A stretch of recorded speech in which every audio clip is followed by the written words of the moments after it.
Hi friends அனைவருக்கும் வணக்கம். நாம் இன்னைக்கு மதுரை ஸ்பெஷல் மட்டன் கோலா உருண்டை எப்படி செய்யலாம்னு பார்க்கலாங்க. ரொம்ப ரொம்ப டேஸ்டா இருக்குங்க.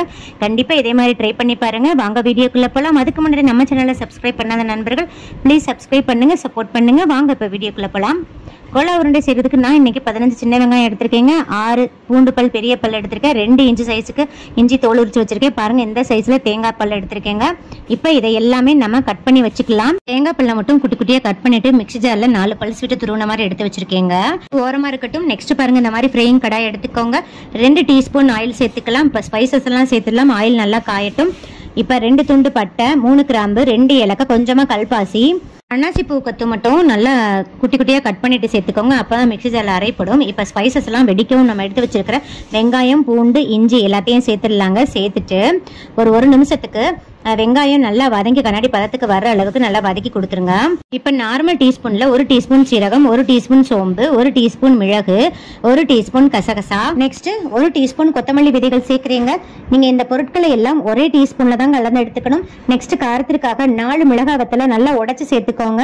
2 வதக்கு வதக்கிக்கோங்க. நெக்ஸ்ட் 1/4 டீஸ்பூன் உப்பு, 1/4 டீஸ்பூன் மஞ்சள் தூள் சேர்த்து ஒரு வதக்கு வதக்கிக்கோங்க. நெக்ஸ்ட் பாருங்க 1/4 டீஸ்பூன் கரம் மசாலா தூள் சேர்க்குறேங்க. ஹோம்மேட் கரம் மசாலா தூள் தான். ஃப்ளேம் சிம்லே இருக்கட்டும், இல்லாட்டி மசாலாஸ்லாம் சட்டுன்னு கறிகிறோம். கொத்தமல்லி தலையும் புதினா தலையும் தலா 1 கைப்பிடி அளவு எடுத்துட்டு நல்லா பொடியா கட் பண்ணிட்டு நல்லா வாஷ் பண்ணிட்டு சேர்த்துக்கோங்க. இது கூடயே 1 கொத்து கருவேப்பிலையும் நல்லா குட்டி குட்டியா கட் பண்ணிட்டு சேர்த்துக்கோங்க. 2 வதக்கு வதக்கிக்கோங்க. நெக்ஸ்ட் கொஞ்சம் பெரிய ஸ்பூன்ல 2 டீஸ்பூன் பொட்டுக்கடலை சேர்க்குறேங்க. பொட்டுக்கடலையோட அளவு அதிகப்படுத்த வேண்டாம்.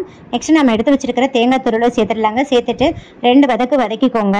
அவ்வளோதாங்க. இப்போ நம்ம ஸ்டவ் ஆஃப் பண்ணிடலாம். இதை ஒரு பிளேட்டுக்கு ட்ரான்ஸ்ஃபர் பண்ணி நல்லா ஆற வச்சிருங்க. இப்போ நல்லா ஆறிடுச்சு.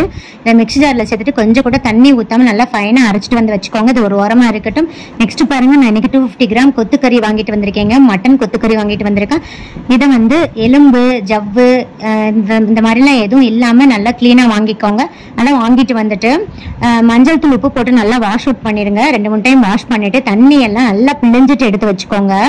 நீங்க கறியா வாங்கிட்டு வந்திருந்தீங்கன்னா அதை வந்து நல்லா வாஷ் பண்ணிட்டு எலும்பு, அந்த ஜவ்வு, அந்த கொழுப்பெல்லாம் ரிமூவ் பண்ணிட்டு மிக்ஸில 2 பல்ஸ் விட்டு எடுத்து வச்சுக்கலாங்க. நான் இன்னைக்கு கொத்துக்கறியாவே வாங்கிட்டு வந்துட்டேன். நெக்ஸ்ட் கடாய் எடுத்துக்கோங்க. 1 டீஸ்பூன் ஆயில் சேர்த்துக்கோங்க. இப்போ நாம நல்லா கிளீன் பண்ணி வடிகட்டி வச்சிருக்கிற அந்த மட்டன் அதுல சேர்த்துலாங்க. கொஞ்சம் கூட தண்ணி இல்லாம ஒட்ட புழிஞ்சிட்டு சேர்த்துக்கோங்க. மட்டன் வதங்குறதுக்காக கொஞ்சமா சால்ட் சேர்க்கிறேங்க. கொஞ்சம் கூட தண்ணி ஊற்றக்கூடாதுங்க. பாருங்க மட்டன்ல இருந்து எவ்வளவு தண்ணி வந்திருக்குன்னு. இவ்வளவு தண்ணியும் நல்லா ட்ரை ஆகணுங்க. அந்த அளவுக்கு ஃப்ளேமை வந்து மீடியம் டு ஹைல வச்சு நல்லா வதக்கி கொடுத்துருங்க.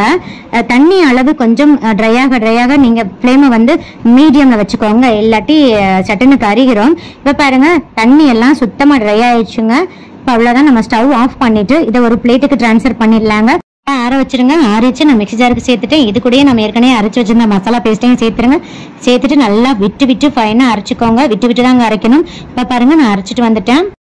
நாம் ஏற்கனவே அரைச்சி வச்சிருந்த அந்த பேஸ்ட்டையும் சேர்த்து தாங்க நான் மட்டன் கூட சேர்த்து தாங்க அரைச்சிருக்கேன். விட்டு தாங்க அரைக்கணும், ஒரே தான் அரைக்கக்கூடாதுங்க. இப்போ பாருங்க நல்லா மிக்ஸ் பண்ணிக்கோங்க. ஒரு டிராப் கூட தண்ணி சேர்க்காம தாங்க அரைக்கணும். கண்டிப்பாக தண்ணி சேர்க்கக்கூடாதுங்க. அதில் கவனமாக இருந்துக்கோங்க. நம்ம சேர்த்துருக்கிற அந்த வெங்காயம் அப்புறம் இந்த தேங்காய் அதில் இருக்கிற வாட்டர் கண்டென்ட்டே போதுமானதுங்க. கொஞ்சம் கூட தண்ணி சேர்க்காம அரைச்சிக்கோங்க. இப்போ நம்ம ஒரு முட்டையை உடைச்சு ஊற்றிடலாங்க. முட்டை கண்டிப்பாக சேர்க்கணுங்க. ஏன்னா முட்டை தான் நமக்கு இந்த நல்ல பைண்டிங்காக இருக்கும். அந்த உருண்டைகளை உருட்டி நம்ம எண்ணெயில் பொரிச்சு எடுக்கிறச்ச கொஞ்சம் கூட பிரியாம வருங்க. ஸோ அதனால முட்டை கண்டிப்பாக சேர்த்துக்கோங்க. முட்டையை சேர்த்துட்டு நல்லா இந்த மாதிரி மிக்ஸ் பண்ணிட்டு கை வச்சு முட்டை வந்து எல்லா இடத்துலையும் ஸ்ப்ரெட் ஆகிற மாதிரி நல்லா பிணைஞ்சு கொடுத்துருங்க. இப்போ பாருங்க நல்லா மிக்ஸ் பண்ணியாச்சு. இப்போ நம்ம உருண்டைகளா உருட்டிடலாம். கொஞ்சமா மாவு எடுத்து நல்லா இந்த மாதிரி ஸ்மூத்தா உருண்டைகளா உருட்டிக்கோங்க. நீங்க உருட்டுற உருண்டைகள்ல எந்த இடத்துலயுமே விரிசல் இருக்கக்கூடாதுங்க. விரிசல் இருந்தா கண்டிப்பா பிரிஞ்சிடும். பாருங்க இந்த அளவுக்கு நல்லா ஸ்மூத்தா உருட்டிக்கோங்க. இப்போ எல்லா உருண்டைகளையும் உருட்டிட்டு காமிக்கிறேன். பாருங்க நான் உருட்டியாச்சு. நெக்ஸ்ட் கடாய் எடுத்துக்கோங்க. பொரிக்கிறதுக்கு தேவையான அளவு ஆயில் ஊற்றிக்கோங்க. இப்போ ஸ்டவ் ஆன் பண்ணிட்டு ஆயில் நல்லா காயட்டும். ஆயில் ரொம்ப காயக்கூடாதுங்க. இந்த அளவுக்கு லைட்டாக பபிள்ஸ் வரவும் நம்ம கொஞ்சமாக போட்டு பார்க்கலாங்க. ஃப்ளேமை வந்து சிம்மில் வச்சுக்கோங்க. போட்ட உடனே டக்குன்னு மேலே எழுதுங்க. இதுதான் கரெக்டான ஸ்டேஜ். இப்போ நம்ம உருண்டைகளை போட்டுடலாம். உங்கள் கடாயில் எந்த அளவுக்கு கொள்ளுமோ அந்த அளவுக்கு போட்டுக்கோங்க. இப்போ ஃப்ளேம் கண்டிப்பாக சிம்மில் தாங்க வச்சுருக்கணும். சிம்மில் வச்சு தான் நம்ம இதை வந்து பொரிச்செடுக்கணும். ரொம்ப ஹைலையோ மீடியம்லேயோ வச்சுங்க. கண்டிப்பாக பிரிஞ்சிருங்க. போட்ட உடனே திருப்பி போடாதீங்க. ஒரு நிமிஷத்துக்கு அப்படியே விட்டுருங்க. இப்போ 1 நிமிஷம் கழிச்சு திருப்பி போடுங்க. பாருங்கள் அந்த பக்கம் நல்லா சிவந்துருச்சு. அதே மாதிரி திருப்பி போட்டு 1-2 நிமிஷத்துக்கு அப்படியே விட்டுருங்க. இப்போ பாருங்க லைட்டா திருப்பி போடுங்க. இதே மாதிரி எல்லா பக்கமும் நல்லா லைட்டா அப்படி கிளறி விட்டு ஃப்ரை பண்ணிக்கோங்க. ஒரு 2-3 நிமிஷம் ஃப்ரை பண்ணா போதுங்க. ஏற்கனவே நம்ம வதக்கி சேர்த்துருக்கிறதுனால சீக்கிரம் வெந்துருங்க. இப்போ பாருங்க நல்லா சிவந்துருச்சு. நம்ம எடுத்துடலாங்க. இதுக்கு மேல வேக வச்சீங்கன்னா கறிகிறோம்.